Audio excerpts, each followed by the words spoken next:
Hello everyone, welcome to my channel. This is Priya Bhargav. Today we are going to do a subsection of Unit 3 Interpersonal Attraction.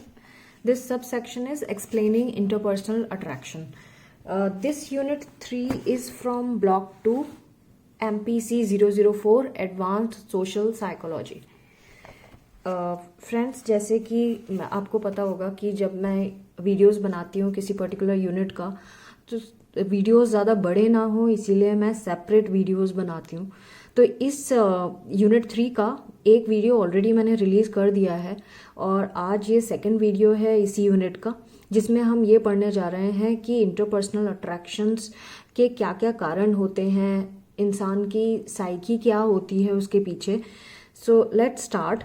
जिन्होंने मेरा channel subscribe नहीं किया है please subscribe कीजिए और video ज़रूर share करिए so that ज़्यादा से ज़्यादा स्टूडेंट्स को इससे हेल्प मिल सके। Since syllabus is very wide और कोविड की वजह से बुक डिलीवर नहीं हो पाई, कुछ लोग नहीं पढ़ पाए ठीक से, उनको कईयों को आदत होती है बुक से पढ़ने की। सो आई होप कि मेरे वीडियोस इतने यूज़फुल तो होंगे कि आपको थोड़ा बहुत हेल्प मिल रहा है पढ़ने के लिए। So let's start. Social exchange theory is the first theory which was put forward और interpersonal attraction के ऊपर। तो social exchange theory ये कहती है कि कोई भी जो relationship है वो अपना फ़ायदा और नुकसान देखकर होती है। Reward and cost I would say. तो इसमें रिवार्ड मतलब आप किसी के साथ जब रिलेशनशिप में आते हैं तो हम सबसे पहले ये देखते हैं कि हमें इसके साथ रिलेशनशिप में रिवार्ड क्या मिलेगा, और फिर हम ये भी कैलकुलेट करते हैं कि हमारा कॉस्ट कितना आएगा इसमें, मतलब नुकसान, फ़ायदा कितना और नुकसान कितना। ऐसे रिलेशनशिप्स जिसमें फ़ायदे ज़्यादा होते हैं और नुकसान कम होते हैं वो सेटिस्फैक्ट्री रिलेशनशिप मानी जाती है, और ऐसी रिलेशनशिप जिसमें नुकसान कॉस्ट ज़्यादा है एंड रिवार्ड कम है वो डिससेटिस्फैक्टरी रिलेशनशिप मानी जाती है। और इस चीज़ को कंपेयर करने के बाद इंसान आगे दूसरे डिज़ायरेबल रिलेशनशिप्स की तरफ बढ़ जाता है। सो this is how social exchange theory explains the relationship कि रिलेशनशिप किस तरीके से होता है, हेल्दियर रिलेशनशिप में क्या ज़रूरी होता है। तो रिवार्ड बहुत ज़रूरी है, मतलब हमें किसी दूसरे इंसान के साथ जब रिलेशनशिप हम कर रहे हैं तो जो हमें रिवार्ड मिल रहा है, reward in the sense how enjoyable and worthwhile it is, कितना मज़ा आ रहा है आपको, कितना अच्छा लगता है किसी इंसान के साथ। और कॉस्ट मतलब कि आप जैसे कि कोई फ्रेंड आ गया जो आप जिसने बहुत ज़्यादा इरिटेशन कॉज कर दिया और वो आपके यहाँ रहे जा रहा है और जाने का नाम नहीं ले रहा, तो आप उसकी कंपनी एंजॉय नहीं कर रहे लेकिन आप उसका कॉस्ट उठा रहे हैं, तो दैट इज़ वो अनसेटिस्फैक्टरी रिलेशनशिप मानी जाएगी। So this is what they are saying. तो ये सजेस्ट करती है थ्योरी कि लोग जो होते हैं वो रिवार्ड एक्सपेक्ट करते हैं, रिवार्ड ज़्यादा और कॉस्ट कम एक्सपेक्ट करते हैं। सो नेक्स्ट थ्योरी है इवोल्यूशनरी थ्योरीज। ये इवोल्यूशनरी थ्योरीज बहुत सारी हैं इसलिए इन्होंने थ्योरीज लिखा है। इसमें स्टार लगा है रेड मार्क, जो जहाँ पे भी आप ऐसा स्टार देखें मतलब प्रीवियस एग्जाम में आ चुकी है और आगे भी आने की चांसेस हैं, जैसा कि मैं हमेशा बताती आई हूँ। सो फर्स्ट इवोल्यूशनरी थ्योरी क्या कहती है? फर्स्ट इवोल्यूशनरी थ्योरी ये कहती है कि जो अट्रैक्शन, इंटरपर्सनल अट्रैक्शन होता है ह्यूमंस में अपोजिट सेक्स की तरफ, मतलब मेल का फीमेल की तरफ और फीमेल का मेल की तरफ, वो ये फिजिकल फीचर्स को देख के होता है। फिजिकल फीचर्स से मतलब ये है कि सामने वाला इंसान कितना फर्टाइल है। अगर फिजिकल फीचर्स अट्रैक्टिव होते हैं तो दैट्स एन इंडिकेशन दैट सामने वाला इंसान फर्टाइल होगा। Fertile in the sense offsprings को जन्म देने वाला। तो कोई भी रोमांटिक रिलेशनशिप जो होती है या कंजुगल रिलेशनशिप जिसे कहते हैं, उसका मेन पर्पस होता है reproduction. So romantic relationship leads to reproduction, and जो रिप्रोडक्शन होता है उसमें इंसान जो होता है, इंसान हमेशा अपना ऐसा पार्टनर ढूंढने की कोशिश करता है जो उसको फर्टाइल दिखाई देता है, सो दैट वो जो फर्टिलिटी के जीन्स हैं वो आगे भी उनकी फर्दर जनरेशन में पास ऑन हो सके। इसको क्रिटिसाइज करने के लिए कुछ लोगों ने क्रिटिसाइज भी किया इस थ्योरी को। उन्होंने ये बोला कि आप उनके बारे में बात क्या करेंगे जिनको फर्दर रिप्रोडक्शन करना ही नहीं है, जिनको बच्चे ही नहीं चाहिए, या फिर जो ये LGBT वाला ग्रुप है जिसमें एक ही सेम सेक्स कपल्स जो होते हैं, लेस्बीज एंड गेज, उनके बारे में आप क्या बोलेंगे, फिर वो क्यों रिलेशनशिप करते हैं। तो इस इवोल्यूशनरी थ्योरी का ये क्रिटिसिज्म था। नेक्स्ट जो इवोल्यूशनरी एक्सप्लेनेशन आया है वो ये बोलता है कि जितना जो मेल होते हैं वो और जो फीमेल होती हैं उनकी अपनी अपनी प्रायोरिटी होती है कि अपने काउंटर पार्ट को कैसे चूज़ करना है। जैसे कि जो लेडीज़ होती हैं, विमेन होती है, वो ऐसे मेल को चूज़ करना चाहती है जो उसको रिसोर्स प्रोवाइड कर सके और प्रोटेक्शन दे सके। रिसोर्सेज मतलब खाना पीना रहना, कपड़े, ये सारी चीज़ें दे सके, और प्रोटेक्शन मतलब उसको बचा भी सके कभी किसी दिक्कत आए तो।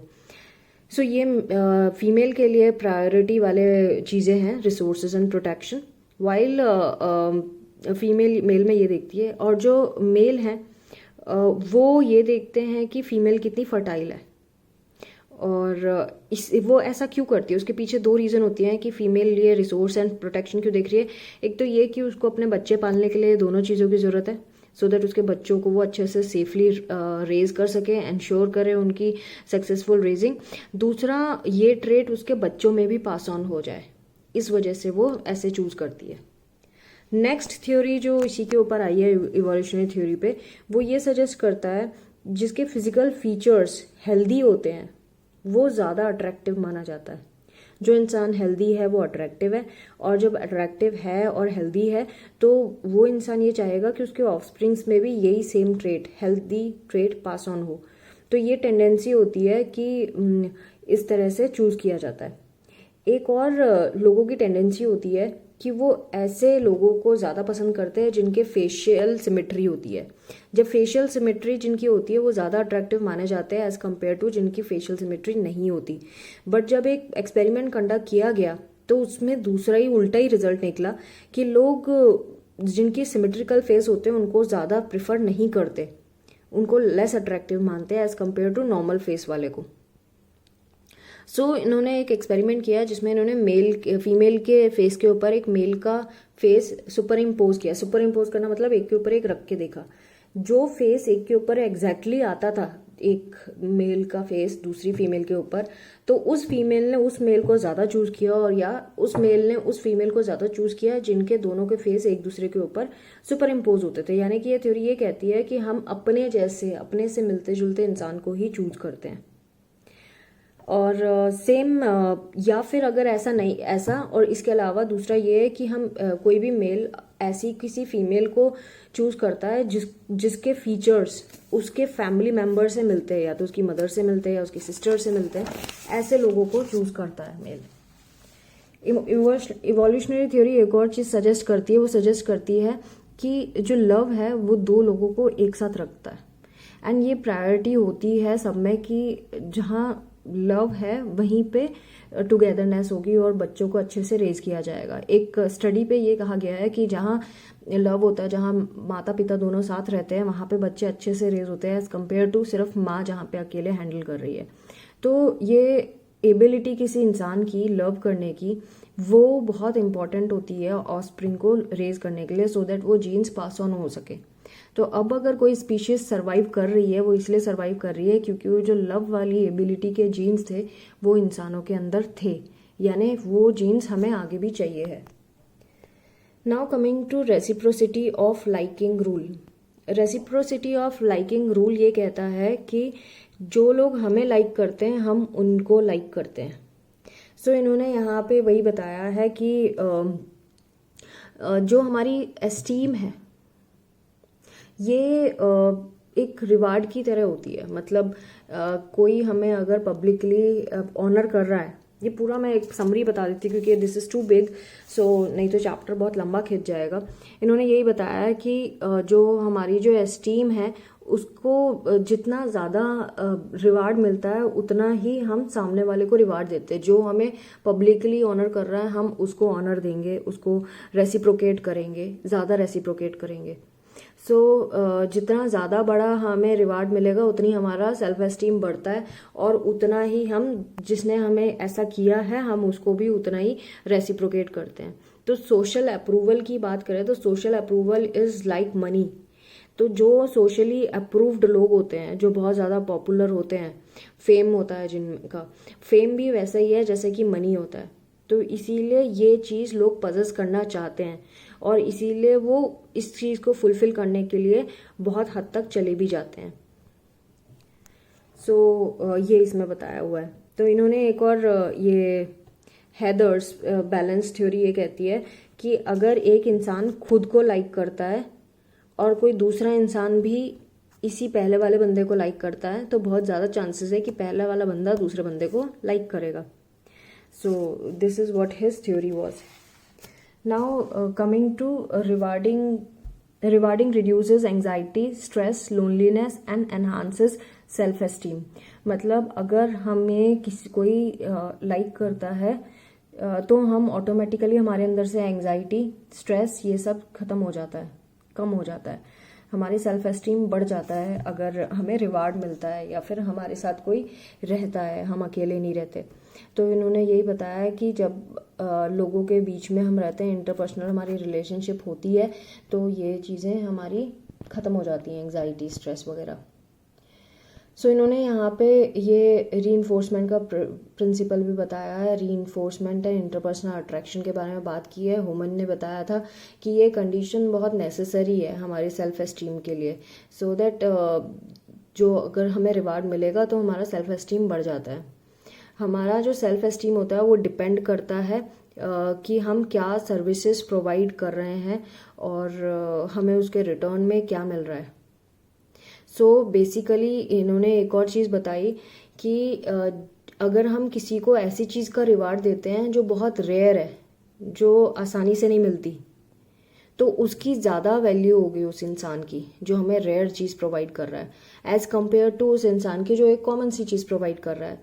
लाइक फॉर एग्जाम्पल, अगर आपको नेशनल अवार्ड मिल रहा है तो national award is rare thing, तो जो आपको नेशनल अवार्ड दे रहे हैं उनके लिए आपकी इज्जत बढ़ जाएगी, बिकॉज हर एक इंसान के पास नेशनल अवार्ड नहीं है।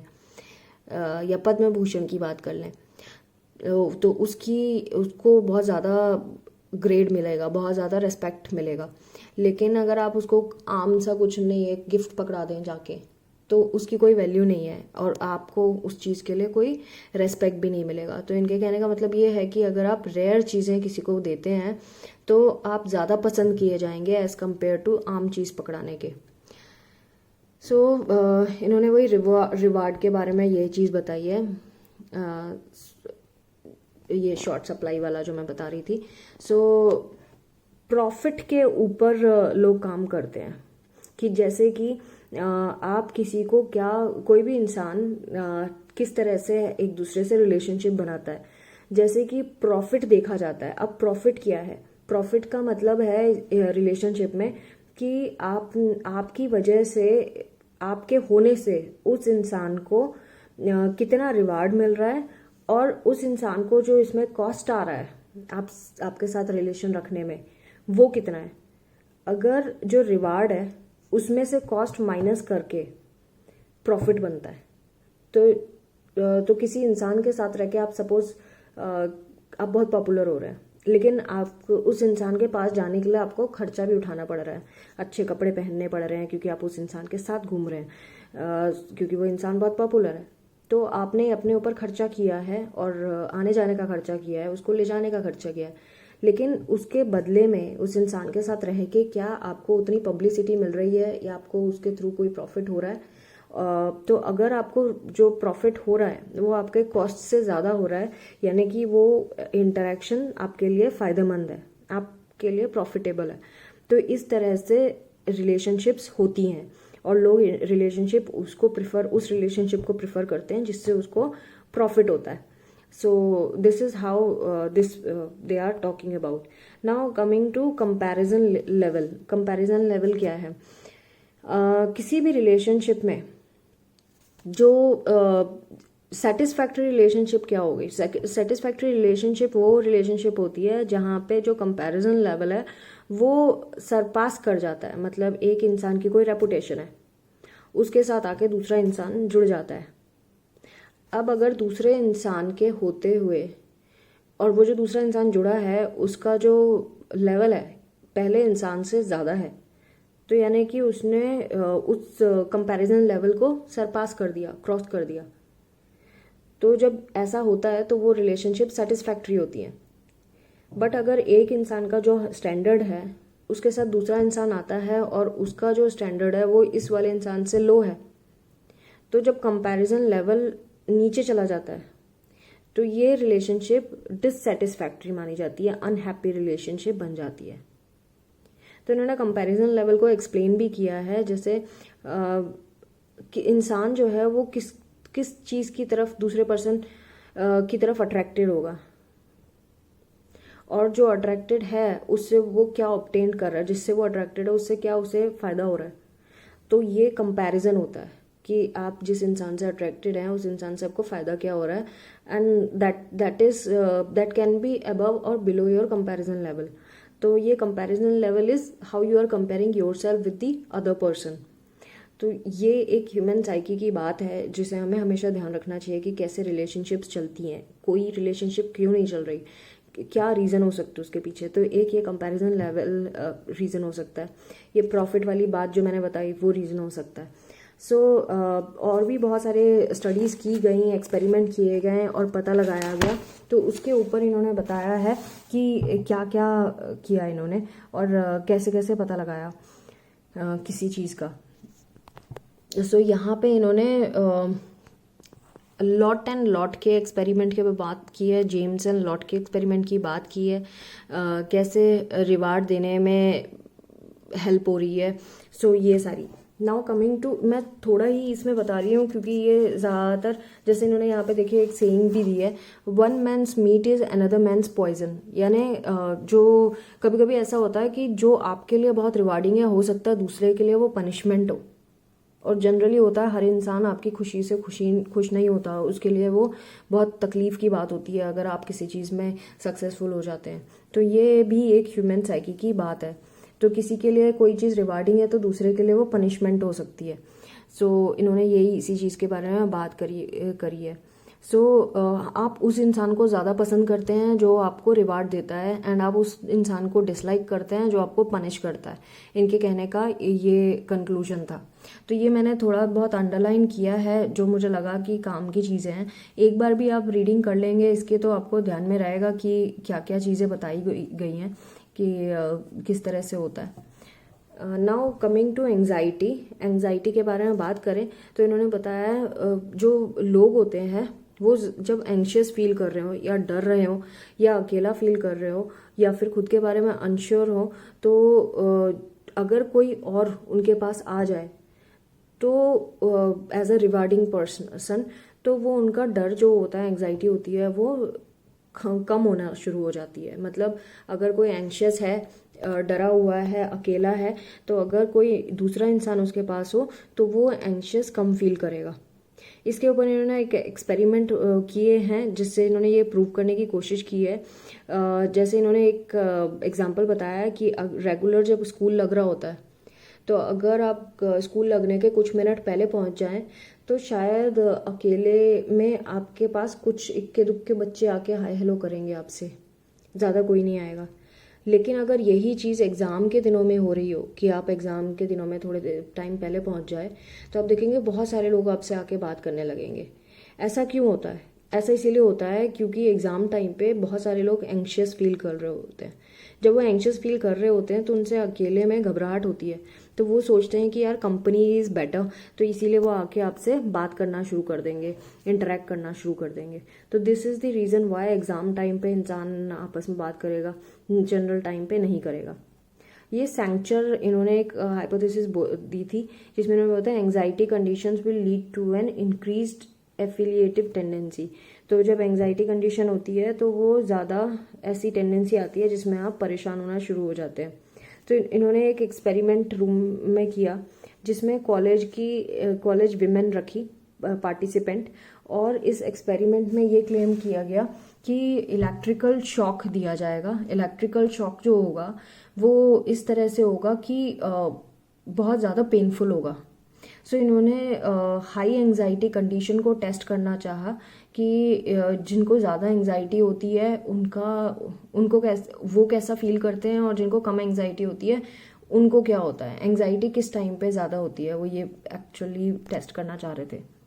तो हाई एंजाइटी कंडीशन में जो था उसमें क्या करना है कि उनको सब्जेक्ट्स को एक रूम में डाला जाएगा, फिर क्या क्या जब करंट का शॉक दिया जाएगा उससे कितना पेनफुल होता है वो शॉक, उसको एक्सप्लेन किया गया।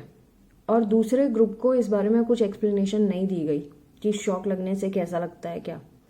अब वर्स करने के लिए इस कंडीशन को उन्होंने क्या किया, इलेक्ट्रिक शॉक्स तरह तरह के थे, उनको गर्ल्स को रिसीव करने के लिए बोला, और ये भी एक्सप्लेन कर दिया कि जब तुम रिसीव करोगे वो इलेक्ट्रिक शॉक तो बहुत ज़्यादा पेनफुल होगा। तो दो ग्रुप थे, एक में लो एंजाइटी एंड हाई एंजाइटी वाला। तो लो एंजाइटी कंडीशन में क्या था, जो सेटिंग थी उसमें एक्सपेरिमेंट को डिस्क्राइब किया गया था, लेकिन ऐसा कुछ नहीं बोला गया था जिससे एंजाइटी हो। और दूसरा जो हाई एंजाइटी ग्रुप था उसको बहुत अच्छे से समझाया था कि यार कितना पेन होगा, इतना दर्द होगा, इतना तकलीफ होगी, ऐसे करके समझाया गया था। तो और जिनको लो एंजाइटी वाला ग्रुप था उसको सिर्फ ये बोला था, हाई एंजाइटी लो एंजाइटी कैसे डिफाइन किया गया कि वो जो ग्रुप में लड़कियां थी उनको दो ग्रुप में बांट दिया। एक ग्रुप को हाई एंजाइटी ग्रुप बनाने के लिए खूब डराया गया, और दूसरा ग्रुप को लो एंजाइटी बनाने के लिए उन्हें बोला कि कुछ नहीं, गुदगुदी होगी, जरा सा टिंगलिंग होगी और कुछ नहीं होगा शॉक लगने से। फिर जो विमेन को इन्होंने ज़्यादा एंशियस बना दिया था डरा डरा के, उनको ये चेक किया गया कि वो कैसा फील करेंगी, वो किसी इंसान के साथ रहना पसंद करेंगी या अकेले रहना पसंद करेंगी। तो जब इनसे इंटरव्यू लेके पता लगाया गया, उन्हें बोला कि थोड़ा टाइम है अभी, और ये यहाँ पे कमरे हैं जहाँ पे पूरी फैसिलिटी है, आराम से आर्म रेस्ट वाली चेयर्स भी रखी हैं, आप लोग चाहें तो थोड़े टाइम के लिए वहाँ बैठ सकते हैं, और फिर जब हम एक्सपेरिमेंट शुरू करेंगे तो आपको शॉक देना शुरू करेंगे। तो इन लड़कियों को जब उन कमरों में बैठने के लिए बोला तो और उनसे ये पूछा कि लो एंजाइटी और हाई एंजाइटी दोनों से ये पूछा कि आप लोग अकेले रूम में बैठना चाहेंगी या आप दूसरी लड़कियों के साथ बैठना चाहें, दूसरी किसी के साथ बैठना चाहेंगी। तो इन लड़कियों ने प्रेफर किया साथ में बैठने का। 66% लड़कियों ने ऐसा बोला, 63% लड़कियों ने ऐसा बोला कि हम ना साथ में बैठना चाहते हैं। तो ये प्रूव करता है कि जब हमें एंजाइटी होती है तो हम किसी के साथ रहना चाहते हैं। इसके बाद एक और इसी से मिलता जुलता एक्सपेरिमेंट किया गया कि जिसमें है ना ये पता लगाना चाहा इन्होंने कि वो किन लोगों के साथ बैठना चाहेंगी, ऐसे लोग जिनको जो उन्हीं में से कोई और सब्जेक्ट्स हैं, या फिर ऐसे लोग जो बाहर से कहीं से आए हैं जिनका इससे कोई लेना देना नहीं है। तो जब आगे स्टडी की गई जो यहाँ पे मेंशन है, तो इन्होंने ये देखा कि लड़कियां उन लोगों के साथ बैठना चाह रही थी जो उस एक्सपेरिमेंट में पार्टिसिपेट कर रहे थे, रादर जो उस एक्सपेरिमेंट में पार्टिसिपेट नहीं कर रहे थे। मतलब कि misery loves company, misery loves company मतलब यही एक्सप्लेन करना चाहता है कि हम ऐसे लोगों के साथ रहना चाहते हैं जिनके साथ सेम प्रॉब्लम है या सेम चीज़ जो फेस करना चाह रहे हैं, रादर हम ऐसे लोग जो हमारे जैसे नहीं है। तो this they have proved. Now इन्होंने और भी चीज़ें बताई कि अगर हम ऐसा करते हैं तो ऐसा क्यों करते हैं, हम अपने जैसे लोगों के साथ क्यों बैठना चाहते हैं। जब हमें ऐसा कुछ लगता है, एंजाइटी हो रही होती है या कुछ स्ट्रेसफुल कंडीशन होती है, तो हम अपने ही पेन वाले लोगों के साथ क्यों बैठना चाहते हैं। तो फर्स्ट रीज़न है एस्केप। एस्केप का मतलब ये है हम अपने डर से भागना चाहते हैं। हम ये सोचते हैं कि जो पेन वाली कंडीशन है वो एक साथ हम कैसे अवॉइड कर सकते हैं। एक साथ रहेंगे तो हमें ज़्यादा पता चलेगा कि हमें कैसे एक दूसरे से बात करके पता चलेगा कि हम इस प्रॉब्लम को कैसे अवॉइड कर सकते हैं। कॉग्निटिव क्लैरिटी, कॉग्निटिव क्लैरिटी ये कहता है कि जब हम दूसरों के साथ रहते हैं, नई सिचुएशन को फेस करते हैं, तो हमें ये पता चलता है कि सामने वाला किस तरह से उस चीज़ को फील कर रहा है और कैसे वो उस कंडीशन से रिलीव होगा, अपने आप को रिलीव करेगा, कैसे बचाएगा और कैसे खुद के पेन को हैंडल करेगा। तो हम उससे सीखते हैं। हमारे उसकी सामने वाले की सोच के बारे में हमें पता चलता है। Direct anxiety reduction. Direct anxiety reduction मतलब कि हम लोगों को हमेशा कंफर्टेबल फील होता है, और हम ये जब एंग्शियस सब्जेक्ट जो होता है जब वो चूज़ करता है कि वो दूसरों के साथ बैठे, तो उसके जो करेज है वो बढ़ जाती है। दूसरों को वो ये सोचता है कि यार इसके साथ भी तो वही होना है जो मेरे साथ होना है, तो वो उसमें करेज बढ़ा देता है। इनडायरेक्ट एंजाइटी रिडक्शन क्या कहता है, ये कहता है कि जब वो वेट कर रहा होता है दूसरों के साथ, तो वो उस शौक जो आगे लगने वाला है उसको किस तरह से सोचना है ये सीख पाता है। सेल्फ इवेल्युएशन मतलब कि वो खुद को इवेलुएट कर सकता है कि अब उसके इमोशंस एंड हीलिंग जो फीलिंग्स हैं वो इवेलुएट करेगा, वो कितनी रीजनेबल है। ऐसा तो नहीं कि वो ज़्यादा ही डर रहा है और बाकी लोग नहीं डर रहे हैं। तो इसीलिए जब वो दूसरों के साथ बैठता है तो वो इतनी सारी चीज़ों पे काम कर रहा होता है इंसान, और इसीलिए उसके डर कम हो जाते हैं। Now coming to stress. Stressful situation में इंडिविजुअल जो होता है, जब वो स्ट्रेसफुल सिचुएशन में होता है तो उसके अंदर फिजियोलॉजिकल डिस्टर्बेंसेस आने शुरू हो जाते हैं जब वो अकेला होता है। यानी अकेले में उसको ज़्यादा फिजियोलॉजिकल मतलब बॉडी में जो चेंजेस आते हैं वो ज़्यादा महसूस होते हैं एज कम्पेयर टू जब वो किसी के साथ होता है। तो ये हमारी बॉडी का ही एक मैकेनिज्म है जो इन्होंने बताया है कि जब दूसरा इंसान होता है सेम स्पीशीज़ का उस इंसान के साथ स्ट्रेसफुल कंडीशन में, तो जो एंटीरियर हाइपोथैलेमस हमारे ब्रेन का एक पार्ट है जो हमारे ब्रेन के एरिया में है। एंटीरियर हाइपोथैलेमस जो होता है वो स्टिमुलेट कर देता है, और इसका जो बाय प्रोडक्ट होता है वो इनहिबिट करता है पोस्टीरियर हाइपोथैलेमस की एक्टिविटी को। यानी एंटीरियर हाइपोथैलेमस जो है वो पोस्टीरियर हाइपोथैलेमस की एक्टिविटी को इनहिबिट मतलब रोक देता है, और ये न्यूरोएंडोक्राइन जो रेस्पॉन्स है स्ट्रेस की तरफ जो आता है उसको भी हैंडल करने लगता है। तो जो हमारे पहले के इंटरेक्शन है दूसरे लोगों या एनिमल के साथ, वो हेल्प करता है हमारी बॉडी को हैंडल करने के लिए। यही है कि दूसरे जब रहते हैं तो इंडिविजुअल जो डिस्कम्फर्ट फील करता है स्ट्रेस की वजह से और बाकी कोई रीज़न की वजह से, वो थोड़ा सर्कमस्टेंसेस को हैंडल करने लायक हो जाता है। Now coming to social isolation. Social isolation के बारे में क्या कह रहे हैं? सोशल आइसोलेशन के बारे में ये कह रहे हैं कि जब हमारा लोगों के साथ से कांटेक्ट हट जाता है तब हमारे को कैसा फील होता है, और क्या सोशल आइसोलेशन करने से हमें फ़ायदा होता है कि नुकसान होता है, हम इसके बारे में बात करेंगे। तो जो हमारा लोगों के साथ जब कांटेक्ट होता है तो ये एक अच्छा टाइम है जिससे हम उनके साथ रह के अच्छी चीज़ें सीखते हैं। लेकिन हाउ अबाउट प्रिजनर्स?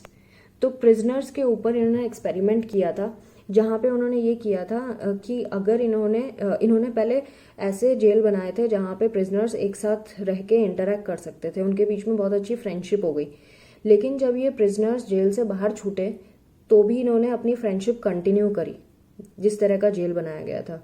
ये क्वैकर्स रिफॉर्मर्स के बारे में बात कर रहे हैं कि उन्होंने जब ऐसा जेल बनाया और ये क्रिमिनल्स आपस में बात करते रहे और जब बाहर निकले तो भी इनकी फ्रेंडशिप बरकरार रही, उसकी वजह से क्राइम्स और ज़्यादा बढ़ गए कम होने की बजाय। जबकि उन्होंने इसीलिए ऐसा किया था क्योंकि isolation is not a good thing, तो उससे बचने के लिए इन्होंने ऐसा किया था, बट ह्यूमैनिटेरियन रिफॉर्मेशन की वजह से। लेकिन जब इन्होंने देखा कि भाई इसका तो नेगेटिव इम्पैक्ट हो रहा है, कुछ फ़ायदा नहीं हो रहा, नुकसान ही हो रहा है, तो इन्होंने दूसरे तरह का जेल बनाया जिसमें इन्होंने सेपरेट रूम्स रखे, जिसमें वेंटिलेशन तो था लेकिन ये लोग एक दूसरे से कम्युनिकेट नहीं कर सकते थे। तो जब इस तरह से किया तो क्राइम तो कम हो गया, लेकिन सोशल आइसोलेशन की वजह से इनके मेंटल इलनेस की प्रॉब्लम बढ़ गई इन लोगों में, और इनको उस वजह से, क्योंकि ये मेंटली इल होने लगे सोशल आइसोलेशन की वजह से, तो इनको पॉलिसी चेंज करनी पड़ी। आप एक बार ज़रूर रीड ज़रूर करिएगा जो भी मैं आपको समझाती हूँ। It is just an help so that आपको एक आइडिया हो, एक फ्रेमवर्क हो कि हर एक चैप्टर में क्या दिया है, एंड थोड़ा सा इंटरेस्ट क्रिएट हो जाए। And when there is interest you just go through things.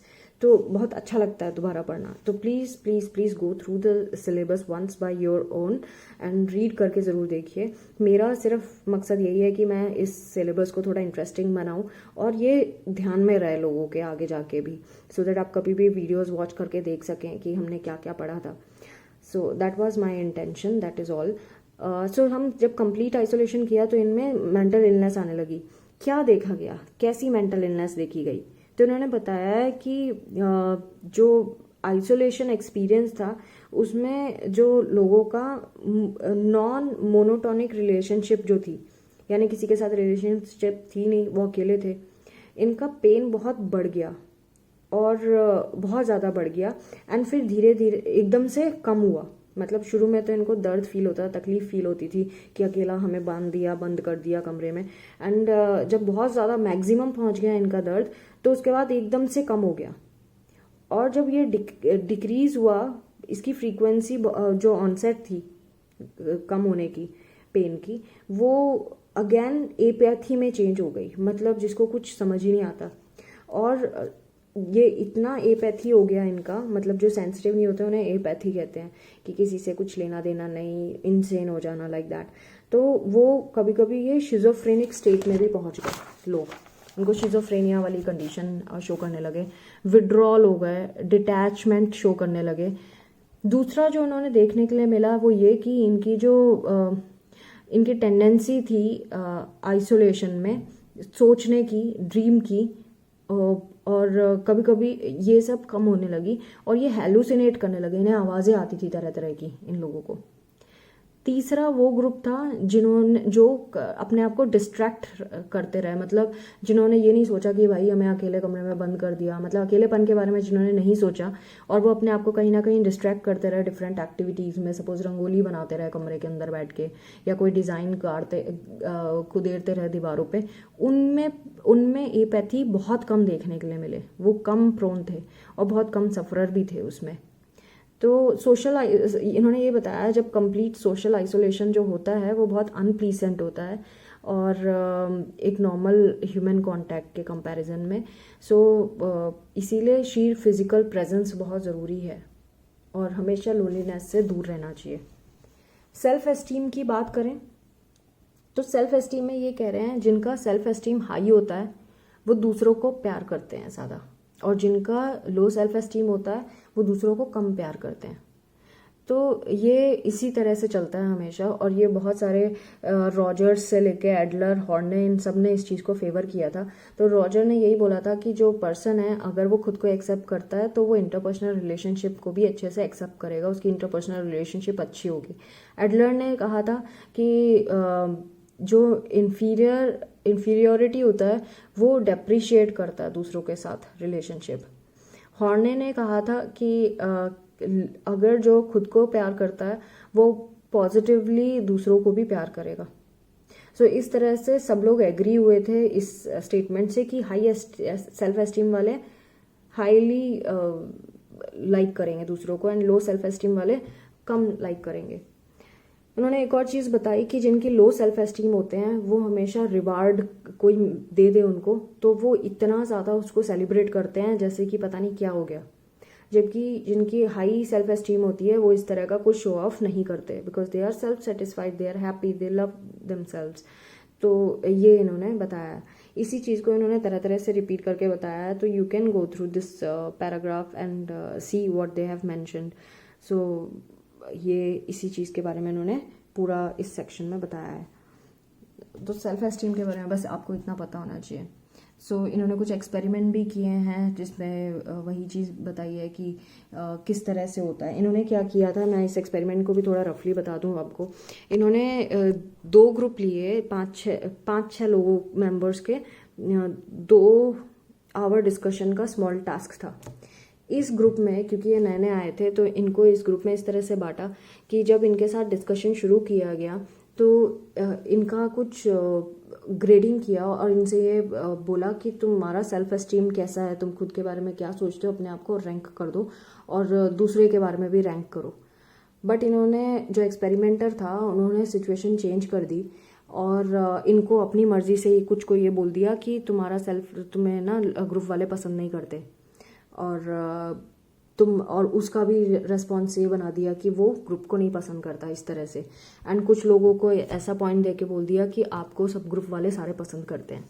और जब इनसे ये पूछा गया, कुछ को ये बताया कि ग्रुप वाले पसंद करते हैं, कुछ को ये बताया कि ग्रुप वाले नहीं पसंद करते।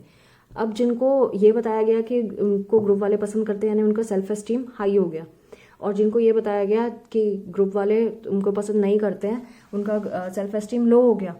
अब जब इनसे ये पूछा गया कि तुम आगे भी इसी ग्रुप में रहना चाहते हो, तो जिनका हाई सेल्फ एस्टीम हो गया था उन्होंने बोला यस हम इस ग्रुप में रहना चाहते हैं, और जिनका लो सेल्फ एस्टीम था उन्होंने क्या बोला कि हम इस ग्रुप में नहीं रहना चाहते। तो this is what self esteem is all about, कि लोगों का सेल्फ एस्टीम जब बड़ा होता है तो वो एक्सेप्टेंस शो करते हैं, एंड जब लो होता है तो वो डिस्ट्रैक्ट होते हैं, वो नहीं रहना चाहते हैं उस ग्रुप में। So friends, this was the subsection of Unit 3.